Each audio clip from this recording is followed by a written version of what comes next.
defense minister from various countries, Honorable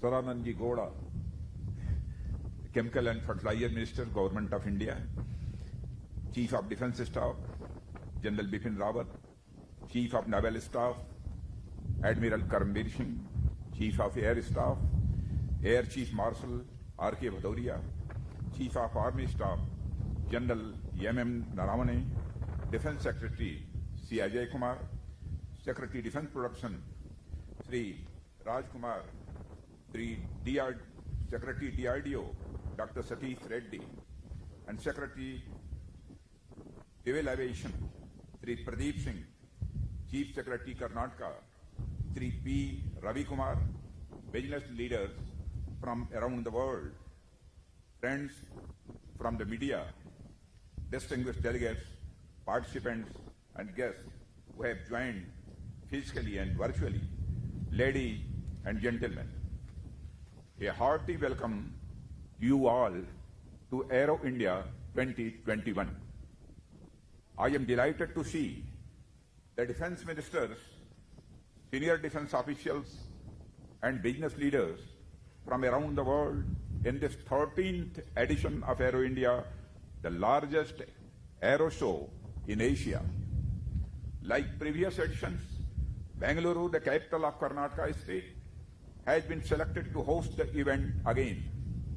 Friends, I feel proud to mention here that Karnataka is a sacred, progressive and technologically advanced land influenced by the thoughts of great Bhagavan Bashwana and various sages, Sufi saints and modern-day engineering gems like Yam Visvesaraya.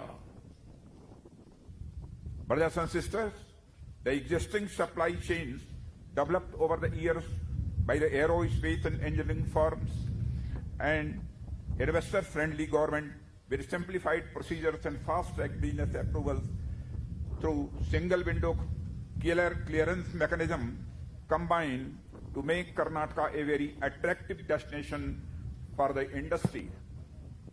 I would like to extend my sincere gratitude to the Chief Minister of Karnataka, Sri V.S. Yedrappaji, who has provided full support in hosting Aero India 2021 here in Karnataka.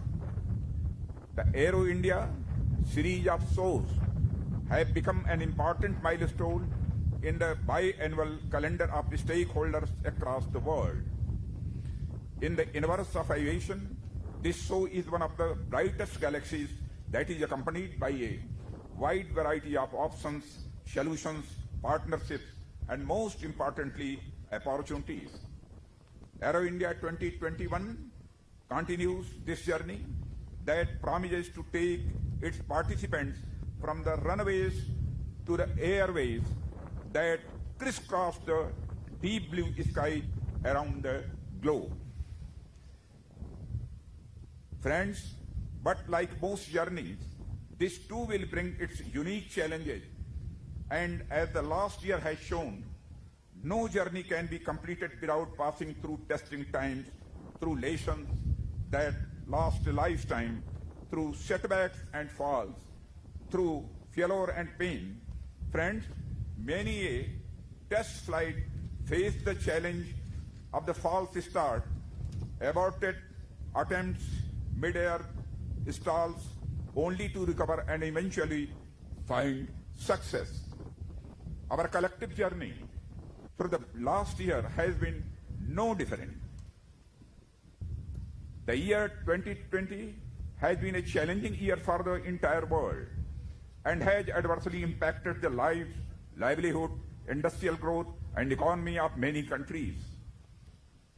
Steering through the difficult times of COVID-19 pandemic, India has become a leading nation in the world to protect the precious lives of its 1.35 billion people from the pandemic, and is now arranging vaccine not just for its own people, but also for the rest of the world. India has endeavored to bring out not one but two indigenous vaccines, Covaxin, Covishield, and stated the largest vaccine drive to inoculate 270 million people. Our concern extends to people across boundaries, under which India offers more than 20 million doses to friendly countries. This bears testimony to our strong belief in Vasudhaiva Kutumbakam, which means the whole world is a family.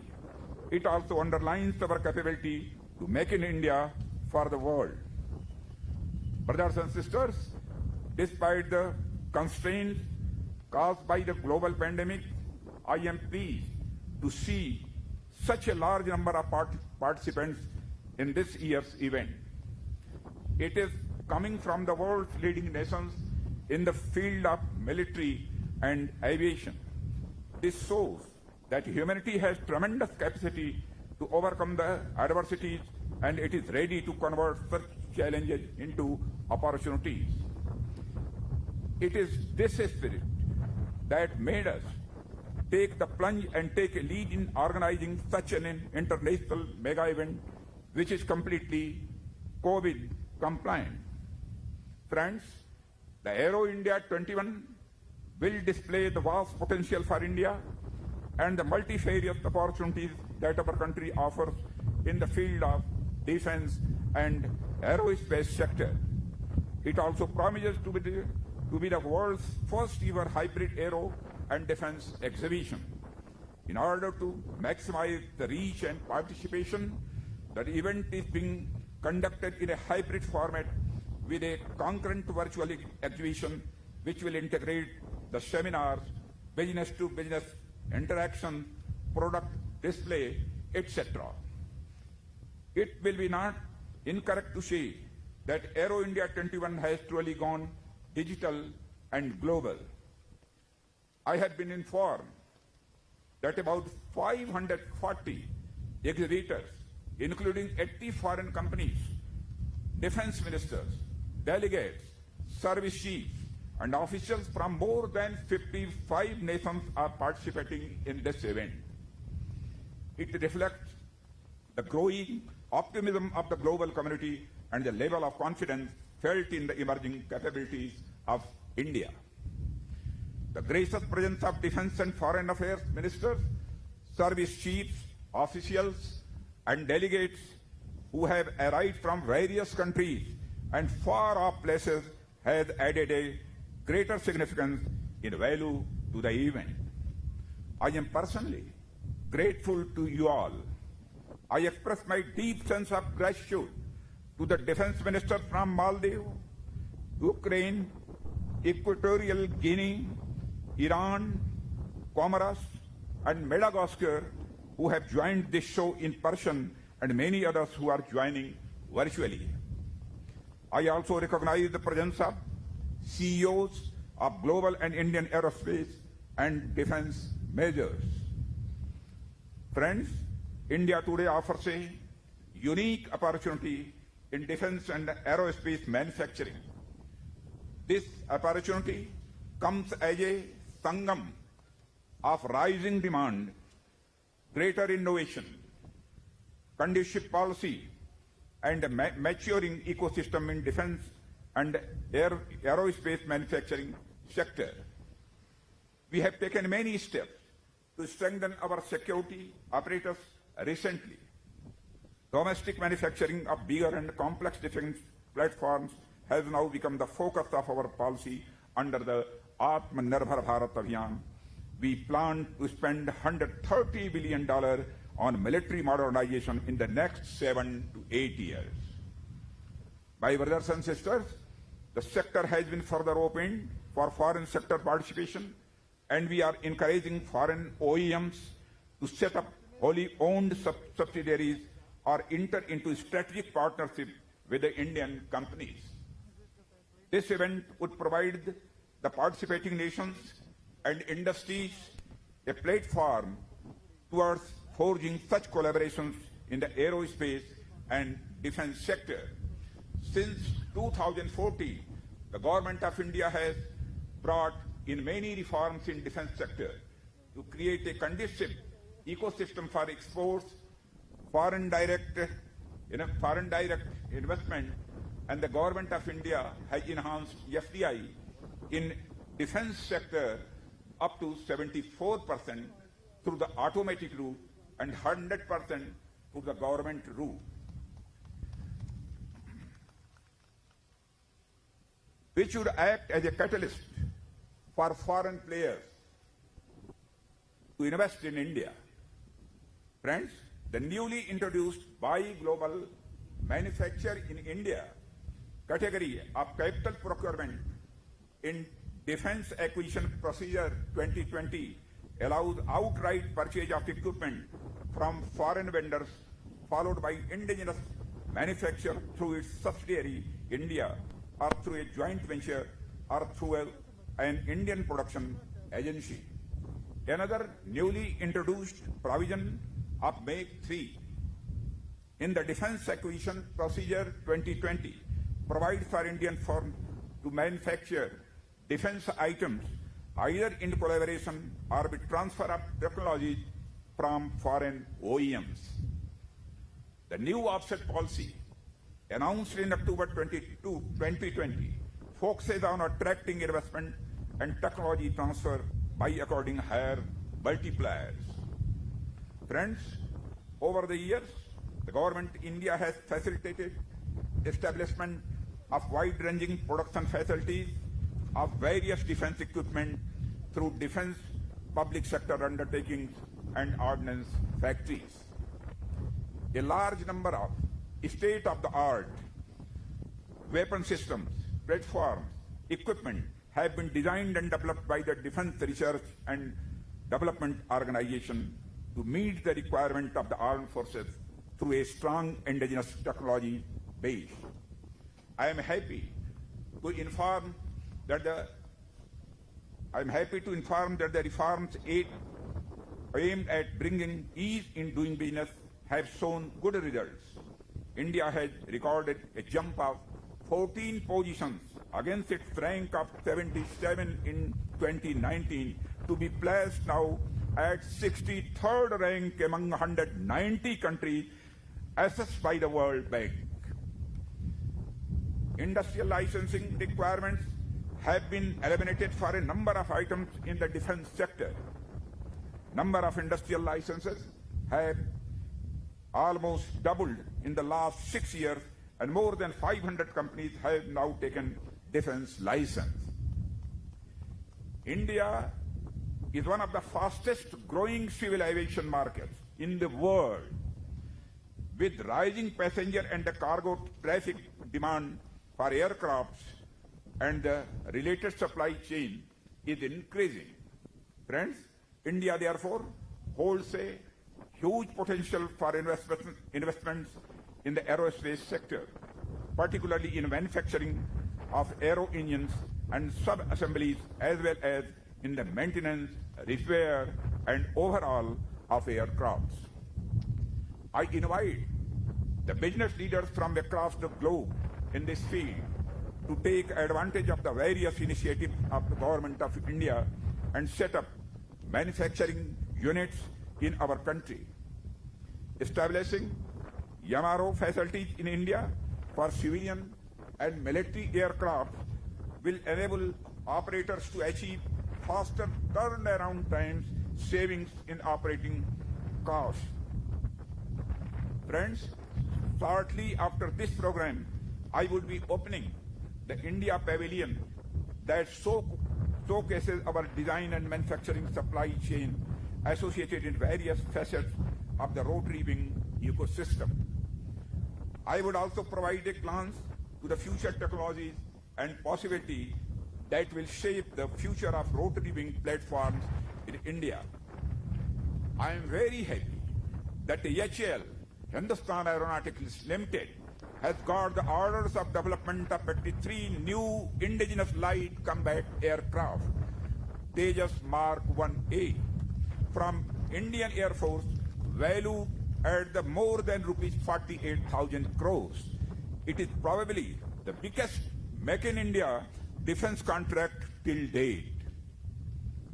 India's growing strength and capabilities in aerospace and defense sector is now being realized by everyone. India has developed 2 defense industrial corridors in the state of Uttar Pradesh and Tamil Nadu, and these corridors leverage the existing manufacturing ecosystem in the state, which is ideally suited for economic testing and research and development facilities. Friends, with focused attention being laid on promotion of exports of Indian defense products, India is steadily marching from Make in India towards Make for the World. Brothers and sisters, a high-level committee has been constituted which would authorize exports of major indigenous platforms to various countries, leading to faster approvals for their export. India has the potential to become a reliable supplier of defense equipment to many of its friendly nations. We have a strong and diversified micro, small, and medium enterprise sector with more than active 5,000 units in this sector. We also have one of the fastest growing startup ecosystems catering to niche technologies areas. Government of India is strengthening it further through innovative initiatives like IDEX and Defense India, Startup Challenge 4, Young Scientist Labs, etc. And this provides a robust base for our growing private defense manufacturing industry. Brothers and sisters, with export of components increasing at a fast pace, I would like to impress upon the global OEMs to work hand in hand with the Indian firms, become their partners, and by leveraging the available skills and cost competitiveness, integrate them in global supply chains. Friends, our vision is to make India one of the biggest countries of the world in defense sector, from design to production, with active participation of public and private sector both. To achieve the twin goals of self-reliance and exports, we have set a target to achieve turnover of rupees 1,75,000 crore, including export of rupees 35,000 crore in aerospace and defense goods and services by the year 2024. Friends, I expect that Aero India 2021 will act as a catalyst in realizing our goals and fulfilling the aspirations of the global players in the defense and aerospace sectors. I believe Aero India 2021 will boost investment, expand manufacturing ecosystem, support enterprises, appreciate and enhance the technology levels and people the economic growth for the country. While Aero India 21 focuses on providing fillip to economic activity, it also provides an opportunity to discuss our security environment. India has a vast coastline, but our interests also lie beyond our shores.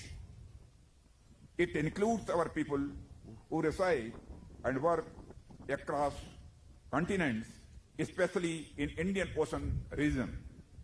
It is our bounden duty to remain capable and willing to assist them in times of natural calamities and security challenges. We also feel responsible to offer assistance and support to all countries in the region. Be it piracy, challenges to security, humanitarian assistance, or emergency situations, India has always been ready to offer help.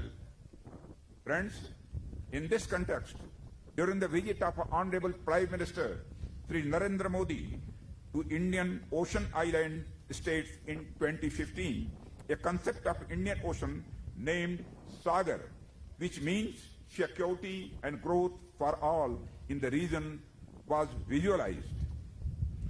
This outlook towards the Indian Ocean region emanates from the ingrained element of our civilization's basic ethos Vasudhaiva Kutumbakam, which means that whole world is a family. Friends, I am happy to see that this edition of Aero India has laid the strong foundation of this great vision with Indian Ocean Region Defence Ministers Conclave.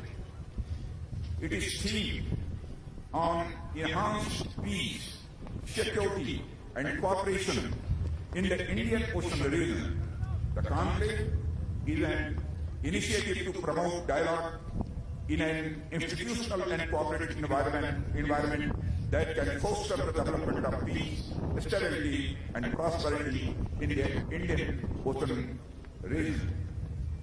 Friends, as you are aware, like many of our friendly countries, India also faces threats and challenges emanating from multiple fronts. India is a victim of state-sponsored and state-inflicted terrorism, which is now a global threat. We have long witnessed unfortunate attempts to employ force to change status quo along our unresolved border.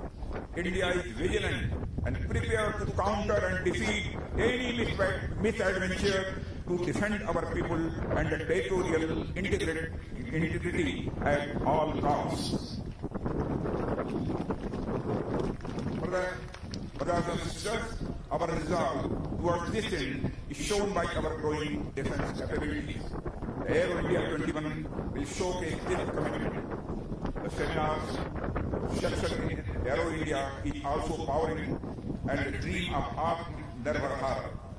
The seminars are themed on defense corridors, future of civil aviation in India, drones and counter drones, Indian helicopter story, future of conflicts, aero engines and MRO, critical and strategic materials, and include outreach programs by the state governments on the investment opportunities.